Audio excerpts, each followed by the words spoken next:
Bismillahirrahmanirrahim. Uhayyikum bitahiyyatil Islam. Fatahiyyatul Islam assalam. Assalamualaikum warahmatullahi wabarakatuh. Innal hamdalillah nahmaduhu wa nasta'inuhu wa nastaghfiruh wa na'udzu billahi min shururi anfusina wa min sayyiati a'malina. Man yahdihillahu fala mudilla lahu wa man yudlilhu fala hadiya lahu. Asyhadu an la ilaha illallah wahdahu la syarika lah wa asyhadu anna Muhammadan 'abduhu wa rasuluh. Ya ayyuhalladzina amanu taqullaha haqqa tuqatih wa la tamutunna illa wa antum muslimun. Walladzi arsala rasulahu bil huda wa dinil haqq liyudhhirahu 'ala ad-dini kullih wa kafaa billahi shahida. Alhamdulillah, pertama dan selamanya marilah kita merafakkan syukur kita kepada Allah Azza wa Jal kerana dengan limpah izin dan kurnia-Nya dapat kita bersama-sama pada tengah hari ini sebelum kita menunaikan salat fardu zuhur secara berjamaah di surau Asy-Syafi'i atau wisma bernama ini pada hari 24 Ramadan 1446 Hijriah, dengan tajuk yang akan kita bincangkan seperti mana yang telah ditetapkan oleh panitia majlis, iaitu mencari maghfirah di penghujung Ramadan. Mudah-mudahan Allah Subhanahu wa taala menjadikan perjumpaan kita ini perjumpaan yang diberkati, yakni dalamnya ada kebaikan atas kebaikan. Sama ada kebaikan itu, keberkatan itu datang daripada doa para malaikat yang hadir bersama di majlis-majlis ilmu. Dalamnya diperingatkan tentang ayat Allah, peringatkan berkenaan dengan hadis Nabi SAW. Maka para malaikat pun melebarkan sayapnya mendoakan kebaikan bagi setiap yang hadir dan mendapat manfaat daripadanya. Dan kita doa juga agar Allah Subhanahu wa taala mengurniakan apa yang diperolehi oleh para sahabat Nabi sallallahu alaihi wasallam tak kala bersama dengan baginda sallallahu alaihi wasallam dalam majlis ilmu baginda, iaitu jiwa yang lembut jauh daripada jiwa yang kesat. Dan para sahabat Nabi juga mendapat satu yang dinamakan sebagai hati yang bercita-citakan akhirat. Mereka merasakan mereka sudah menjadi ahli syurga ketika bersama dengan Nabi sallallahu alaihi wasallam. Nyata, yakni menunjukkan bahawa cita-cita mereka itu jelas, menjadi semakin jelas. Kalau kita ada visi dan misi syarikat, orang yang faham visi dan misi syarikat baru boleh bekerja. Kalau tak, bila timbul masalah, dia tak dapat selesaikan dengan sendiri. Dan bila dia bekerja tanpa visi dan misi, dia tidak akan dapat menyelesaikan ataupun menyempurnakan tugasnya dengan paling sempurna. Yang ketiga, para sahabat Nabi SAW tak kala bersama dengan baginda dalam majlis ilmu baginda, mereka menjadi zuhud terhadap dunia. Yakni dunia itu kenikmatannya, kecantikannya, keindahannya hanya diletakkan pada anggota badan sahaja, iaitu pada tangan ke pada mata saja. Dia tidak masuk ke dalam jiwa. Jiwanya mencita-citakan benda yang lebih baik, iaitu akhirat. Jadi itu tiga sifat yang para sahabat Nabi dapat ketika bersama dengan Nabi SAW dalam majlis ilmu baginda. Jadi insya-Allah kita berdoa kepada Allah SWT, kita akan dapat sifat itu selagi kita menjadi orang yang bertakwa dan melaksanakan apa yang Allah Ta'ala suruh. Tuan-tuan dan puan-puan yang dirahmati Allah SWT sekalian, yang berusaha, pihak ahli-ahli jawatan kuasa surau, staf-staf bernama seterusnya hadirin hadirat yang bersama dengan kita pada tengah hari ini yang dirahmati Allah Subhanahu Wa Taala sekalian. Jadi insya-Allah perbincangan kita pada tengah hari ini adalah kesimpulan yang kita ambil dari kitab Taiful Ma'arif fi ma limawasim al-ami min al-wadha'if karangan Imam Ibn Rajab Al-Hambali rahmatullah alaih, yang mana beliau menulis satu kitab yang mempunyai banyak kebaikan, menceritakan tentang apakah dia tugas kita, apakah dia yang patut kita prihatin, apa yang patut kita cakna ketika melalui bulan-bulan hijrah. Dan kita dalam bulan Ramadan Al-Mubarak. Dan dalam bulan Amal Al-Mubarak ini beliau membahagikan kepada 6 perjumpaan. Itu satu pembahagian yang cukup besar, nak menunjukkan sesuatu perlu kita lakukan bila kita duduk dalam bulan Ramadan. Bulan Ramadan tak boleh kita layan dia sama macam kita layan bulan-bulan yang lain. Ia adalah bulan di mana Allah Subhanahu Wa Taala membuka seluas-luas pintu rahmat kasih sayang Allah Subhanahu Wa Taala. Ada orang dia rasa bahawa diri dia disayangi Allah, sehingga dia merasakan dia tidak perlu melakukan ibadat payah-payah, sehingga dia merasakan bahawa semua dosa-dosanya terampun dengan semata-mata istighfar sahaja. Maka orang begini adalah tertipu, kerana para sahabat Nabi, bahkan Nabi SAW sendiri tak tahu mana satu amalannya diterima, tak tahu mana satu taubatnya diterima. Bahkan mereka itu selagi Allah Ta'ala kurniakan modal umur, mereka melakukan ibadah dengan sangat bersungguh-sungguh. Ada orang yang putus asa dengan Allah, dia tak merasakan langsung hidupnya itu ada kebahagiaan, ada kasih sayang Allah, maka menyebabkan dia rasa putus asa. Dia rasa kehidupannya hanyalah keperitan semata-mata, dan lebih baik dia mati sahaja. Maka ini juga mendekati kufur, kerana Allah Subhanahu Wa Taala jadikan dunia ini dengan kesempurnaan untuk kita dapat menjalani ujian dengan baik. Kita lihat Allah Ta'ala jadikan hutan-hutan, air terjun, kawasan pemandangan yang cantik di dunia ini, gunung ganang. Sebahagian daripada sahabat-sahabat kita kerja sebagai wartawan, dapat pergi ke luar negara, dapat pergi dalam negara, pemandangan-pemandangan yang indah boleh dibanding-bandingkan dan sebagainya.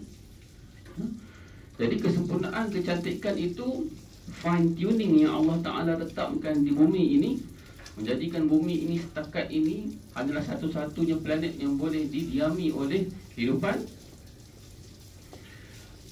menyebabkan kita terfikir bahawa adakah yang Allah Ta'ala jadikan ini tidak ada salah langsung, tidak ada kecacatan langsung. Bahkan sebenarnya yang dimaksudkan adalah tempat ini tempat yang paling elok untuk kita menjalani kehidupan yang penuh dengan ujian ini. Hidup kita bukan untuk bahagia di dunia. Bahagia itu, hakikat bahagia adalah di akhirat. Dunia ini tempat kita terima ujian, sesuai untuk terima ujian, kondusif untuk terima ujian, bukan untuk bahagia selama-lamanya. Sebab itu hanya di akhirat. Sebab itulah di bumi juga adanya musibah-musibah alam, bencana alam, banjirnya, hujan yang terlalu lebatnya, taufannya, ribut saljinya, kadang-kadang meteor datang daripada langit, macam-macam. Jadi adakah itu menunjukkan ketidaksempurnaan Allah? Bukan. Itu sebagai ujian. Ujian sama ada kita ni orang yang paling baik ataupun tidak. Kita baca setiap hari dalam surah Al-Mulk, betapa Allah Ta'ala menjadikan kehidupan dan juga kematian itu sebagai ujian, nak tengok siapa yang paling baik daripada kalangan hamba-Nya. Maka memang tugas kita di atas muka bumi ini untuk kita bekerja untuk Allah Subhanahu Wa Ta'ala. Tuan-tuan yang dirahmati Allah Subhanahu Wa Ta'ala sekalian, dalam perbincangan yang disebutkan oleh Imam Ibn Rajab Al-Hambali ini, dalam majlis yang terakhir ataupun perbincangan yang terakhir, beliau menyebutkan tentang apakah yang perlu kita bersedia berkenaan dengan perpisahan dengan bulan Ramadan. Kalau pada peringkat awal, kalau kita lihat Al-Musannif menyebut ataupun penulis kitab ini mula-mula menyebut tentang kepentingan memahami darjat puasa itu sendiri. Puasa itu sendiri amalannya, bagaimana kedudukan dia di sisi Allah Subhanahu Wa Taala. Sebab itulah kalau kita lihat hadis yang pertama disebutkan oleh penulis kitab kita ini, dia mengatakan bahawa semua amalan anak Adam itu dilipat gandakan. Dilipat gandakan amalan anak Adam itu daripada 70 sehingga daripada 10 kali ganda sehingga 700 kali ganda. Hadis riwayat Bukhari dan juga Muslim. Yakni nak menunjukkan bahawa amalan anak Adam itu akan dilipat gandakan oleh para malaikat.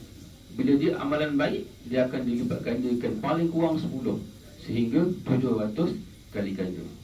Ini menunjukkan rahmat Allah Subhanahu Wa Taala maha besar. Ada pun perkara yang buruk, perkara yang jahat kita buat, maksiat yang kita buat, mula-mula dengan niat sahaja Allah Taala tak tulis lagi. Sedangkan kalau pahala perkara baik, Allah Taala dah catat dah sebagai perkara yang baik. Bila hamba itu buat saja benda yang dosa, maka Allah Ta'ala catatkan sebagai satu saja. Sedangkan perkara baik, Allah Ta'ala tandakan sebagai 10 kali ganda. Kalau kita ada gaji 1,000, darab dengan 10, dapat 10,000. Beza tak? 1,000 dengan 10,000 beza. Beza sangat. Cukai pun berbeza, kan? Sekarang ni musim kita claim pelepasan cukai, kan?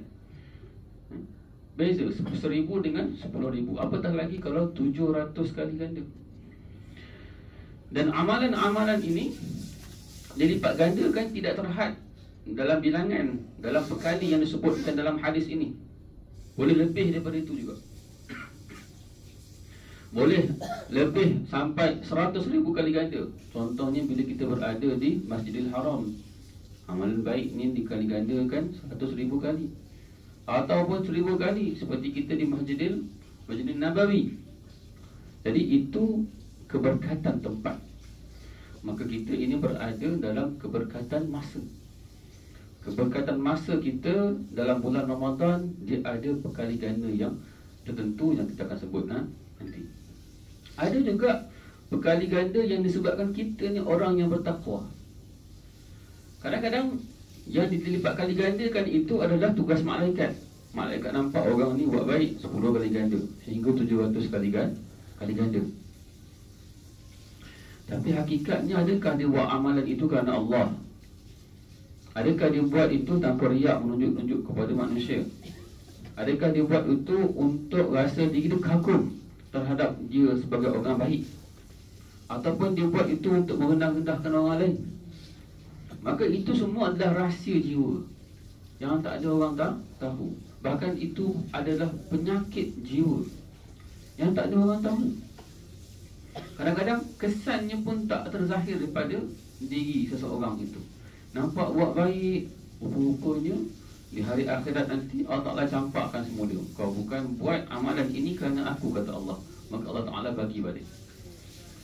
Sebab itulah amalan ini, dia sebenarnya hanyalah wasilah sahaja, hanyalah sarana sahaja. Untuk apa? Untuk mendapatkan keredaan Allah SWT. Bila banyak amalan kita buat, maka tinggilah possibility penerimaan oleh Allah SWT. Itu sifat dia. Jangan pula kita jadi orang yang mengira bahawa dengan tanpa melakukan apa-apa amalan, kita akan dapat pelepasan daripada neraka. Jangan fikir dengan tak melakukan apa-apa amalan, kita ingat kita boleh masuk syurga. Perlu ada pengorbanan. Jangan kita jadi sebahagian orang yang mengorbankan orang lain pula untuk masuk ke dalam syurga, seperti sebahagian daripada agama. Kita kena gerakkan diri kita. Kita sendiri yang kena laksanakan amalan baik. Kita sendiri kena istighfar terhadap dosa kita, bukan orang lain yang buatkan bagi pihak kita. Kemudian dalam satu hadis qudsi Allah Ta'ala sebut illa siyam. Dalam banyak-banyak amalan yang dilipat gandakan itu, puasa saja yang tak ada lipat ganda yang khusus. Kata Allah, innahu li wa ana ajzi bih. Sesungguhnya puasa itu dilakukan kerana aku, kata Allah. Maka aku sendirilah yang akan berikan berapa pahalanya. Maka sebab itulah puasa ini dikaitkan dengan sabar. Sebab ada nas syarak juga yang menyebut bahawa sabar pun pahalanya Allah Ta'ala yang tentukan. Sama juga dengan jihad. Orang yang berjihad di jalan Allah, pahalanya Allah Ta'ala yang tentukan. Dan puasa ini kedudukan di sisi Allah dia sangat dekat dengan ikhlas. Ikhlas maksudnya kita melakukan sesuatu itu kerana Allah Ta'ala. Susah sebenarnya puasa ni nak disuki riak. Susah. Bahkan ada ulama katakan bahawa tidak ada riak dalam puasa. Sebab tidak ada bukti orang tu berpuasa. Pada bibirnya kering ke, pada badannya kurus ke, tidak ada bukti orang tu berpuasa. Maka tahap mudah untuk mendapatkan ikhlas itu di sisi Allah sangat tinggi tuan-tuan dan puan-puan. Maka berbahagialah kita dalam baki-baki yang ada ini. Jangan putus asa. Orang kata 21 hari bulan malam dah disebutkan sebagai Lailatul Qadar. Kita pun rasa macam tak nak pergi dah, tak nak semayang lagi dah, nak pergi shopping mall dah. Jangan putus asa. Masa yang Allah Ta'ala bagi masa dalam bulan Ramadan ini untuk kita ibadah, kita kena ibadah. Apatah lagi bila musannif ni menyebutkan hadis yang terakhir dalam perbincangan ini, iaitu satu hadis yang popular dalam Sahih Bukhari dan juga Muslim, riwayatkan oleh Abu Hurairah radhiyallahu taala an. Kata Nabi sallallahu alaihi wasallam, "Man shama Ramadhana imanan wa ihtisaban, ghufira lahu ma taqaddama min dhanbihi." Dalam riwayat lain, "Man qama Lailatul Qadri imanan wa ihtisaban, ghufira lahu ma taqaddama min dhanbihi." Riwayat lain, "Man qama Ramadan imanan wa ihtisaban, ghufira lahu ma taqaddama min dhanbihi." Maksudnya, siapa yang pertama berpuasa dalam bulan Ramadan dengan penuh. Yang kedua, siapa yang menghidupkan malam Ramadan dengan penuh. Yang ketiga, siapa yang mendapatkan Lailatul Qadar dengan dia menghidupkan malam itu dengan penuh keimanan, dengan penuh pengharapan, dengan penuh sungguh-sungguh, maka akan diampunkan dosa-dosanya yang telah lalu.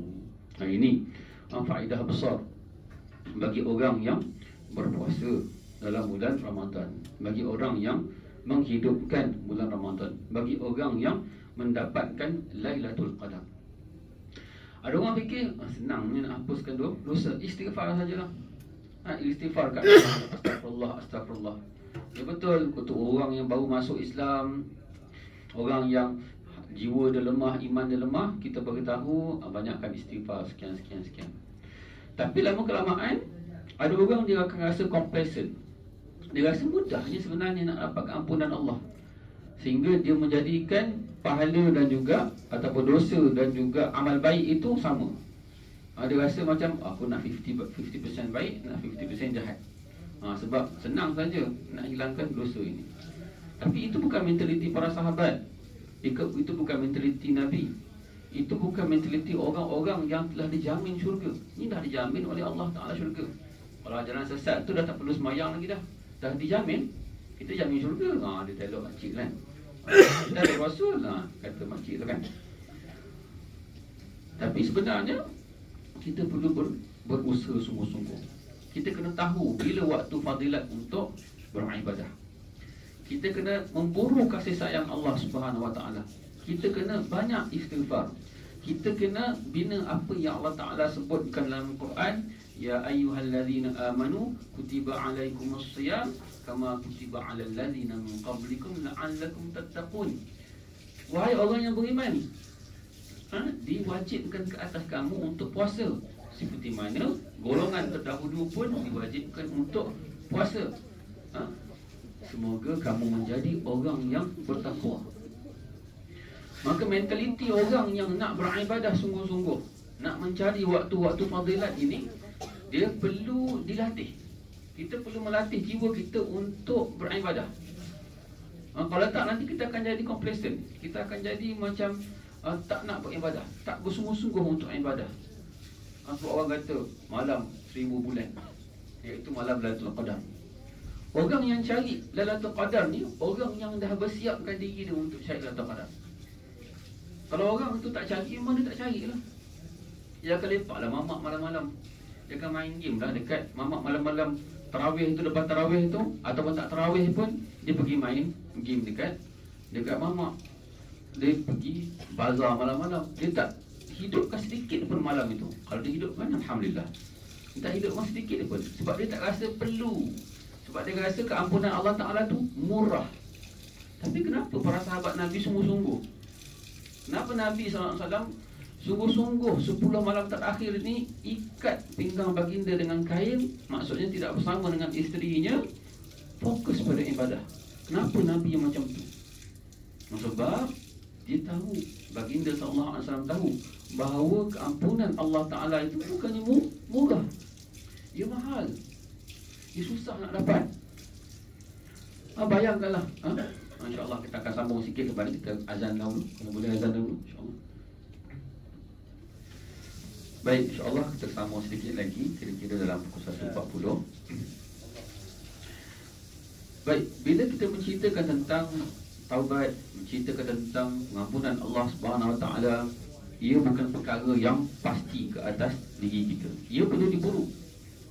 Kita perlu menunjukkan komitmen kita dalam ibadah kita, dalam istighfar kita, seperti mana yang ditunjukkan oleh Nabi SAW, walaupun baginda itu seorang yang maksum. Dan kalau kita istighfar banyak pun, sekalipun kita ni orang yang tak banyak buat dosa ataupun tak buat dosa sekalipun, maka itu tanda syukur kita kepada Allah Subhanahu Wa Taala. Dan itu jugalah yang ditiru oleh para sahabat. Mereka melakukan ibadat itu dengan bersungguh-sungguh, khususnya dalam bulan Ramadan.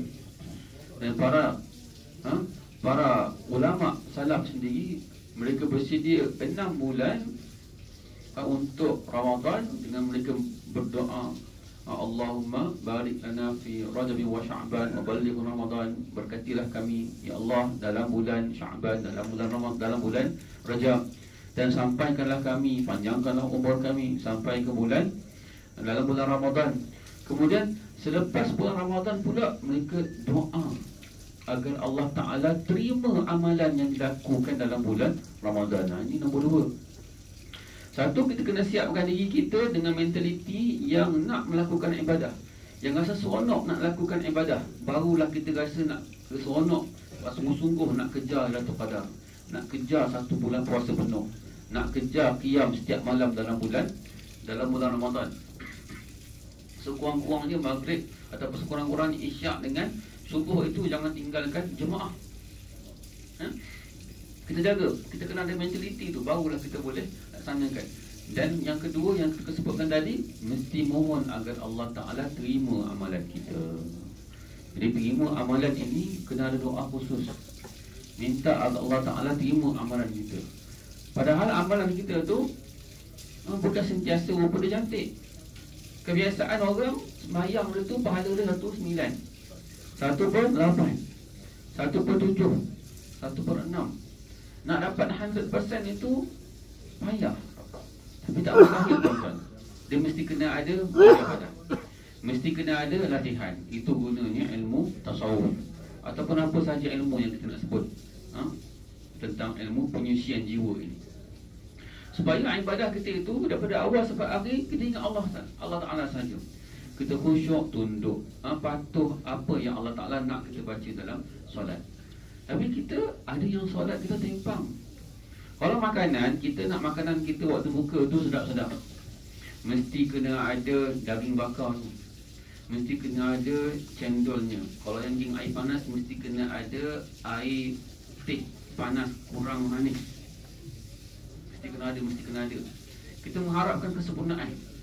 Tapi what if kalau tiba-tiba teh tak ada, tiba-tiba daging bakar tak ada, tiba-tiba roti john tak ada, yang ada john je, roti tak ada, contohnya. Ataupun terbalik, tak sempurna, tapi kita hidangkan kepada tetamu kita. Maka bagaimana kalau kita hidangkan kepada Allah SWT satu ibadah yang sepatutnya nampak cantik, hebat, indah, tapi penuh dengan kekotoran. Kekotoran apa? Tidak ikhlas, hati yang lalai. Jadi boleh selamat lagi tak? Allah Ta'ala punya murah, kita boleh doa lagi, minta Allah Ta'ala terima amalan kita tu. Terpulanglah kepada Allah Ta'ala nak terima ataupun tidak. Sebab itulah bila amalan solat kita itu kita rasa ataupun ada kekurangan-kekurangannya, kita tampalkan dengan solat rawatib. Semayang 2 rakaat sebelum subuh, sebelum zuhur, selepas zuhur, sebelum asar. Bahkan kalau anda kata selepas ini kita tak dapat nak solat qabliyah zuhur, dia tak luput.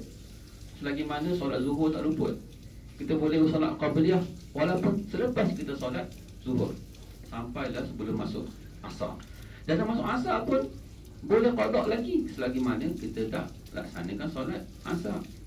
Jadi itu punya besar rahmat Allah Subhanahu Wa Taala. Nak kita doa, kita mohon diterima amalan kita. Jadi orang yang ada mentaliti dekat dengan Allah Subhanahu Wa Taala ini dia mesti kena orang yang bertakwa. Sebab tu dalam ayat Al-Quran yang disebutkan tadi, la'allakum tattaqun, supaya kamu jadi orang yang bertakwa, orang yang motivasi diri dia kuat untuk laksanakan ibadat dan motivasi diri dia kuat untuk meninggalkan dosa. Jadi orang macam ni lah barulah dia boleh rasa nak cari malam Lailatul Qadar, nak sempurnakan qiyam dia pada malam. Kalau dia tidak ada visi ni, dia tidak ada rasa bertakwa ni, dia akan tinggalkan. Dia akan terus jalan dengan dunia. Bahkan tiba-tiba bulan puasa dia hanya dapat lapar dan juga dahaga saja. Dan juga dia dapat bazar Ramadan. Dan juga dia dapat beli baju baru. Dan dia dapat sekian-sekian. Yang seronok saja. Kadang-kadang duduk dalam bulan Ramadan itu lebih besar belanja dia daripada bulan-bulan yang lain, daripada sudut makan. Sebab kita terlalu ikut trend semata-mata. Yelah tak apalah kalau nak tambah duit belanja. Kita waktu itulah kita nak bayar nafkah kita kepada isteri kita, tanggungan kita. Tetapi jangan kita lalai daripada tanggungjawab kita. Sepatutnya menggunakan peluang ini untuk beribadah banyak kepada Allah Subhanahu Wa Taala. Satu, kemudian memastikan kita keluar dalam keadaan tidak ada sebarang sedikit pun dosa. Pada pagi Syawal itu dalam keadaan seperti bayi yang baru lahir, disebabkan kita puasa penuh, disebabkan kita qiyam penuh, disebabkan kita jumpa Lailatul Qadar. Jadi ini harga mahal, hadiah yang besar bagi orang yang ada mata hati. Kemudian kalau kita lihat lagi, diampunkan dosa-dosa ini, sebahagian ulama mengatakan terhapus semua dosa-dosa. Yang kecil ke yang besar semua hapus. Ada yang mengatakan ataupun jumhur ulama, majoriti ulama kata sebenarnya yang terhapus itu ialah dosa-dosa kecil saja. Dosa-dosa besar, dosa-dosa dengan orang, kita kena attend satu-satu. Dosa besar ni kena ada rasa menyesal, kena ada rasa tak nak buat lagi. Sebab itu komitmen juga tu. Jangan rasa nak patah balik. Lepas bulan Ramadan, okey dah kosong, buat balik. Jangan macam tu. Sebab apa? Sebab ibadah selepas ibadah adalah tanda bagi ibadah sebelumnya itu diterima oleh Allah. Dosa selepas ibadah adalah tanda ibadah tadi tak diterima. Ini bukan 100% sure, tapi ini yang disebutkan oleh musannif kitab kita ini. Sebab kita mendatangkan dosa selepas pahala. Sebab itulah bila kita selesai yang puasa sebulan Ramadan, kita lanjutkan dengan puasa 6. Mudah-mudahan Allah Ta'ala terima amalan kita. Bila kita sembahyang fardu, kita lanjutkan dengan rawatib. Begitulah keadaannya. Sama juga bila kita baca Quran, dah khatam Quran, umur 10 tahun, dah buat majlis khatam Quran dah, terus tak baca Quran sampai umur 24 tahun. Bila orang dekat interview majlis agama tanya, bila last baca Quran? Umur 10 tahun dulu. Sepatutnya kena baca Quran sentiasa. Kenapa? Kerana ibadat, lepas ibadat tanda amalan kita diterima. Kemudian musannif sebut lagi sedikit lagi di sini kalau kita solat, apa lagi sebab-sebab yang boleh mendatangkan keampunan dalam bulan Ramadan. Satunya adalah dengan kita menaja orang buka puasa. tajuk orang buka puasa ini pun ada satu amalan yang sangat besar pahalanya. Dan kita akan dapat pahala sama seperti orang yang berpuasa itu. Bila kita belanja dia buka puasa, kita akan dapat pahala daripada, bukan kita curi amalan pahala dia, bukan. Kita dapat pahala yang sama macam seolah-olah kita berpuasa, sama macam dia. Jadi bayangkanlah. Sebab itulah kalau kita lihat di masjid, di surau, Tok Imam, Tok Bilal letak whiteboard besar-besar. Siapa nak taja hari pertama bulan Ramadan, kedua, ketiga, keempat. Luyun lah orang letak. Cukup seminggu pun dah. Alhamdulillah. Sebab pahala dia pun cukup besar. Kadang-kadang orang miskin mengadu ke Nabi SAW, kenapa orang kaya ni senang sangat dapat pahala? Senang sangat dapat pahala. Mereka ada duit, mereka taja orang buka puasa. Mereka ada duit, taja bagi makan orang miskin. Maka Nabi SAW kata kepada orang ni, banyakkanlah sebut subhanallah walhamdulillah wala ilaha illallah wallahu akbar. Sebab nak sama pahala dengan orang kaya yang pemurah, yang dermawan ini susah. Nak sama pahala dengan seorang pemimpin yang adil terhadap rakyatnya susah. Sebab masing-masing ada tanggungjawab yang besar. Orang kaya, dia dah banyak duit, dia ada dua pilihan. Sama ada dia nak bagi sedekah ke orang, dia nak bantu orang susah, ataupun dia nak maintain kehidupan dia yang senang tu. Nombor dua ni yang selalu berlaku. Dia nak maintain rumah dia nak maintain kereta dia nak maintain isteri dia, nak maintain pelancongan, trip pelancongan ke luar negaranya. Itu satu hal. Dia perlukan satu mujahadah yang sangat-sangat meraihkan, sangat menghargai. Bila ada dalam kalangan orang-orang kaya ni memberikan sumbangan dalam bentuk zakat kepada majlis-majlis agama Islam, dalam bentuk zakat, supaya kita boleh agihkan. Bila kita kenal nama-nama orang ni, kita rasa Masya Allah, dia ada pilihan untuk tak bayar zakat, tapi dia memilih untuk bayar zakat. Bukan setakat 1,000, bukan setakat 2,000, kadang-kadang individu bayar 10 juta terus. Masya Allah. Semoga Allah Ta'ala berikan rezeki yang banyak kepada orang-orang yang Allah Ta'ala berikan harta, dia salurkan kepada jalan-jalan yang baik. Maka salah satu daripada cara untuk menghapuskan dosa dalam bulan Ramadan ini, kita menjadi orang yang pemurah.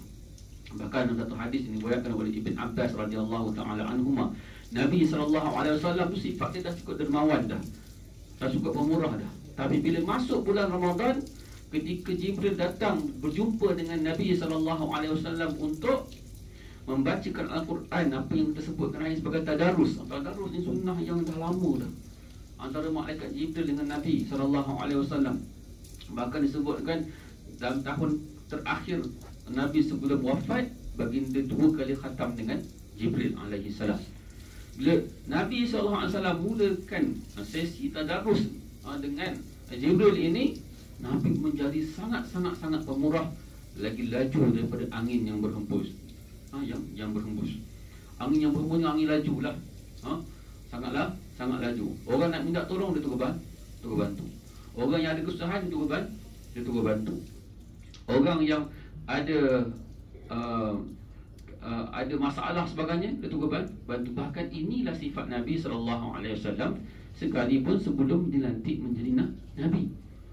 Ingat tak kisah di mana ketika Nabi SAW balik ke rumah setelah Jibril jumpa dia di Gunung Hira, di Gua Hira, pesan kepada Khadijah radhiyallahu taala anha, ummul mukminin, untuk selimatkan aku. Kemudian Khadijah pujuk, kata Allah Ta'ala tak akan tinggalkan kamu. Kamu menyambungkan tali silaturrahim, kamu mengangkat beban orang lain, kamu buat kerja bersungguh-sungguh, takkanlah Tuhan nak tinggalkan kamu. Maka sikap orang yang pemurah ini, dia dipelihara Allah Subhanahu Wa Ta'ala daripada ketakutan. Tuan-tuan dan puan-puan yang dirahmati Allah Subhanahu Wa Ta'ala sekalian, yang seterusnya kita boleh sebut di sini, dalam bulan Ramadan ialah bulan zikir. Banyakkan zikir. Kita ada zikir pagi petang, maksurat. Ada juga zikir yang kita ambil daripada tok-tok syekh kita, Ratib Al-Haddad, Ratib Al-Attas, Wirdul Latif. Baca, banyakkan baca. dalam bulan Ramadan ini. Mudah-mudahan kita akan dapat pahala daripada zikir itu dan juga keampunan sisi Allah Subhanahu Wa Taala. Banyakkan juga istighfar dan juga banyakkan kita berdoa pada waktu-waktu yang makbul doa seperti waktu sahurnya, waktu khususnya pada waktu berbuka. Ambil masa, ambil kesempatan mohon kepada Allah Subhanahu Wa Taala. Sekurang-kurang kita mohon agar Allah Subhanahu Wa Taala ampunkan dosa-dosa kita ketika kita berpuasa. Kita mungkin mampu untuk mengelakkan diri kita daripada batal puasa. Dengan kita elakkan minum, kita elakkan makan, kita elakkan daripada bersama dengan isteri dan sebagainya. Tapi ada orang yang dia susah sangat nak kawal daripada membatalkan pahala puasanya. Ngumpat dia susah nak tinggal. Bukti dia apa? Tengoklah dekat dalam kita punya Facebook sekarang kan, Twitternya kan. Tak kisah siang malam, tengah malam, pagi sebagainya, kutuk orang untuk kau. Kutuk pula bukan kutuk nasihat. Kutuk ni kadang-kadang ada nasihat. Macam mak ayah kita kan, nampak macam kutuk anak-anak kan, cakap kasar sekian. Tapi sebenarnya niat dia baik. Walaupun dari segi kaedah tu mungkin dah boleh diperbincangkan. Tapi ini betul-betul kutuk nak jatuhkan orang tu. Benda aib dalam rumah pun dibagi tahu. Benda yang tak sepatutnya orang tahu pun orang tahu juga. Benda yang tak berkaitan dengan public security ke sebagainya pun keluar juga, semata-mata untuk mencari sensasi. Maka ini sebenarnya akan menyebabkan batal kita punya pahala puasa kita. Maka yang kita dapat apa? Dapat lapar dan dahaga sajalah. Pahala ni tidak ada. Maka kalau ada macam tu, waktu buka puasa nanti mintalah Allah Ta'ala ampunkan, terima baliklah. Walaupun kalau rupa kek tu dah hancur dah, nak bagi balik pada tuan rumah, tak rupa dah macam kek dah kan. Jadi tambahlah dengan, jabarkanlah dia dengan amalan-amalan yang lain. Selagi mana kita masih berada dalam apa yang baki dalam bulan Ramadan ni, kita mohon agar Allah SWT menjadikan kita hamba Allah yang bertakwa, yang memburu waktu-waktu ibadah yang fadilat dengan baik. Dan mudah-mudahan perkongsian kita pada tengah hari ini Allah SWT berikan kebaikan. Dan saya mohon maaf sekiranya ada kekurangan daripada perkongsian ini. Kebaikan, kesempurnaan itu hanyalah milik Allah Subhanahu Wa Taala. Kekurangan, kelemahan itu datang daripada diri saya sendiri. Aqulu qawli hadza wa astaghfirullahal azim li wa lakum. Terima kasih kepada semua. Assalamualaikum warahmatullahi wabarakatuh.